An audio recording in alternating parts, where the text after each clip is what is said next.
UDFന്റെ പ്രകടന പത്രികയിൽ കണ്ട സ്ത്രീകൾക്ക് KSRTC ബസ്സിൽ സൗജന്യ യാത്ര എന്നുള്ളത് ഏറ്റവും സന്തോഷകരമായ ഒരു കാര്യമാണ്. ഏതാണ്ട് 40% വരുന്ന സ്ത്രീകളും കുട്ടികളും അടങ്ങിയ യാത്രക്കാർക്ക് ഏറ്റവും ഗുണകരമായ ഒരു പ്രഖ്യാപനമാണ് നടത്തിയിട്ടുള്ളത്. അത് ഏറെ സന്തോഷം നൽകുന്ന ഒരു കാര്യമാണ്.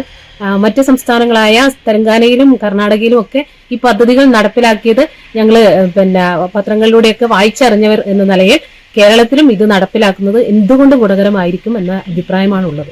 സ്ത്രീ വോട്ടർമാരെ പിന്തുണയ്ക്കുന്നതിന് കാരണം മറ്റൊന്നുമല്ല, അവർക്ക് KSRTC ബസ്സിൽ സൗജന്യ യാത്ര പ്രഖ്യാപിക്കുന്നത് മാത്രമല്ല, ഇതിലെ 5 ഗ്യാരണ്ടി UDFന്റെ പ്രകടന പത്രികയിൽ കണ്ടു.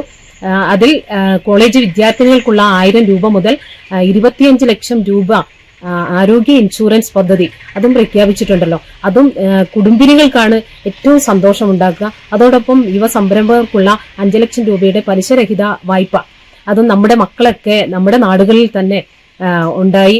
ആ നേട്ടം നമ്മുടെ നാടിനാണ് ഗുണപ്പെടുക. ഒപ്പം നമ്മുടെയൊക്കെ മക്കൾ വിദേശത്ത് പോയി കഷ്ടപ്പെടാനോ അല്ലെങ്കിൽ അവിടെ താമസം ഉറപ്പിക്കാനോ ഇടവരാത്ത രീതിയിൽ യുവ സംരംഭകരായ ആളുകളെ പ്രോത്സാഹിപ്പിക്കുന്ന ഒരു പദ്ധതി കൂടി ആയതുകൊണ്ട് ഒരുപാട് അതില് സ്ത്രീ വോട്ടർമാർക്ക് സന്തോഷം നൽകുന്ന കാര്യമാണ്.